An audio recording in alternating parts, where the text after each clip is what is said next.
Hi Beekeepers, Jenna here from Mann Lake, here to bring you the August edition of the Beekeepers Buzz for the North. So we are out in the Minnesota bee yard today. We're going to do a quick check on this hive just to make sure that our queen is strong and laying, and talk about a few other things that you should be doing this time of year. So first things first, I like to smoke my entrance a little bit. So this time of year, they can get a little bit more defensive, especially if we hit August and there's a bit of a dearth. So I like to use a smoker this time of year.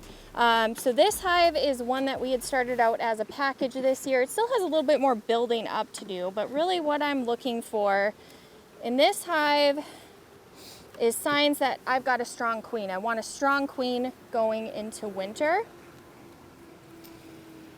And this frame here, we've got a really solid pattern. Looks like she was just laying some eggs on this frame.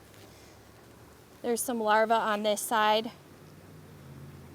That's a bit larger, a bit more developed. So I know she's in here and I know she's laying. Yeah, and then this frame here, this has a pretty good solid brood pattern. You can see we've got some that's just emerged in here. I'm not seeing a lot of stores on the outside around this brood, so I'm going to end up putting a patty on here as well as giving them some Pro Sweet. So by the middle of August, you should have your honey supers removed. And that's when we can start feeding again, just to really bulk up the hive for winter. And like I said, this one especially, there's not a ton of stores on that brood frame, so I want to make sure that I get some feed in this particular hive. But I know that my queen is strong. I would say in our region, if it's beginning of August, you can still try to requeen, but we get much later than that. It's just too late. So at that point, you could consider combining with a weaker hive.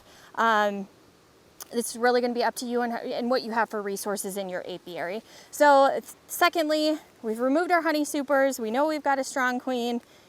Now, I've been talking about this pretty much all summer. Make sure you're checking for mites.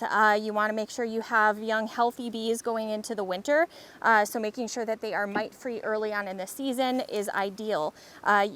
You may have already treated in June. That doesn't mean you don't want to stay on top of checking and treating if necessary. So stay on top of your mites and should hopefully be good to go. Then again, as resources start to get a little scarce this time of year, not only can your hives get a bit more defensive, but you do also run the risk of robbing or wasps getting in the hive. So I'm actually just going to put a robbing screen on this hive.